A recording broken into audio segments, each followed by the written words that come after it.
We say hello pretty much every single day, right?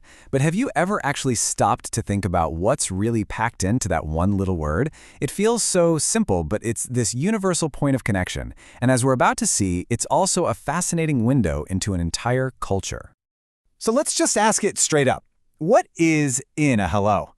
Is it just a word we say out of habit, something to break the silence? Or is there something way deeper going on just beneath the surface? Well, it turns out there's a lot more going on than you might think.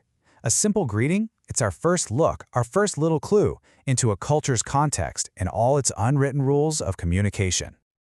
Okay, so to get started, let's peel back the first layer, the most obvious one, the words themselves. Every language has its own unique way of just acknowledging someone's presence.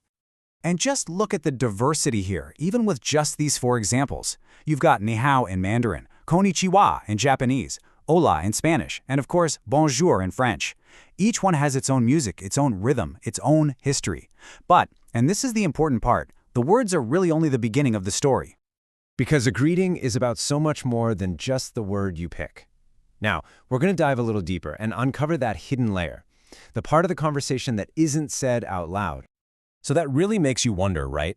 Let's say you travel to another country. You learn the local word for hello. Is that actually enough to connect with someone? Is the word itself all that really matters?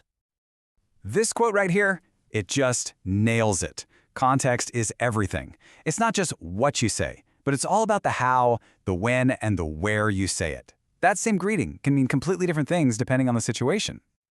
And this is where it gets really fascinating. In Japan, for example, a bow, that's not just a gesture. It's a vital part of the communication. The angle of the bow, how long you hold it, it can signal deep respect, social status, all of that. Now, compare that to many Western cultures where a firm handshake is supposed to show confidence and equality, or a hug shows warmth between friends. The words might be similar, but it's the action that truly completes the message. So, as we wrap things up here, the main takeaway is pretty clear. A greeting is kind of like an iceberg. The word you say, that's just the very tip, the part that's visible above the water. The real meaning, the bulk of the iceberg that's hidden underneath, that's what you do. It's the bow, the handshake, the nod, the eye contact. It's that whole cultural package deal that turns a simple word into a truly meaningful connection. And that kind of leaves you wondering, doesn't it? If a simple hello has this much cultural depth packed inside of it, what other simple gestures that we use every single day are carrying a hidden meaning, the weight of an entire culture that we've never even considered? It's something to think about.